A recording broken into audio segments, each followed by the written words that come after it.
the price graph of Bitcoin, sometimes I worry, is the sole reason why so many millions of people are getting interested in Bitcoin.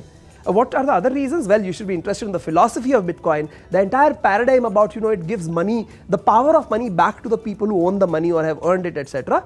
But I do agree that in the absence of robust price growth, we would probably have negligible interest in Bitcoin.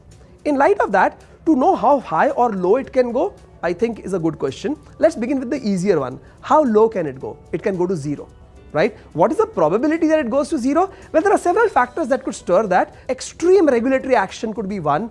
Evolution of technology in a way, cryptographic technology in a way that was not envisaged could be another, etc. So yes, there is a huge downside risk. So if price is what your fundamental concern is when it comes to Bitcoin, I would strongly recommend that you only put in as much money into Bitcoin as you are ready to lose. This is extremely important.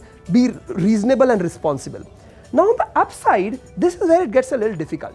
I'll explain to you 3 different ways of looking at how far the Bitcoin price could go, and then you make up your own mind. So if Bitcoin becomes money, when I say Bitcoin becomes money, I'm not saying that the dollars and the euros and the pounds and the rupees will cease to exist, but I am saying that Bitcoin also starts getting used as money.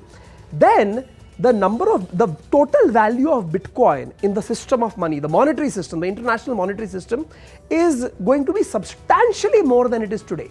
So for instance, just to get you to perform some arithmetic, look at the total value of all the US dollars that are in the world.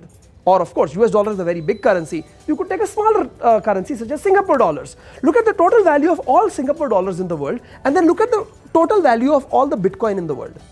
Bitcoin continues to be a fairly small currency in terms of its market capitalization, which is a term we use to signify all the value of all the Bitcoins in the world at a given point of time. If Bitcoin becomes more and more like a currency, its total market capitalization, that is total value, is going to be much more than it is today. So you estimate what that number is going to be, divide that by the total number of Bitcoin, which if you want an easy calculation, you could just call 20 million regardless of which year you are performing this computation in, and that could be the price of each Bitcoin. So this is one way to look at it. The other way to look at it is say, you know what, the price of Bitcoin has to be based on some underlying value. Just like when we evaluate the price of a certain stock, we want to see what is the earning of that stock. Well, then you could see the number and the amount of Bitcoin that is being transacted when you are mining Bitcoin, right? And you could say that it is reasonable to expect that the price of Bitcoin will be such and such multiple of the number of Bitcoin that has been transacted and the price that it took, the cost that it took to mine those Bitcoin. This could be a technical way, a formulaic way to approach this. And third, finally, you say, you know what, all things apart, common sense dictates that it's only demand and supply, right? Because all other factors are underlying factors. The real thing is, I am willing to sell Bitcoin to you for X. If you are willing to buy for X, that becomes the market price, correct? So that is where you assess, are more people getting interested in Bitcoin? Are they going to hold it for a long time?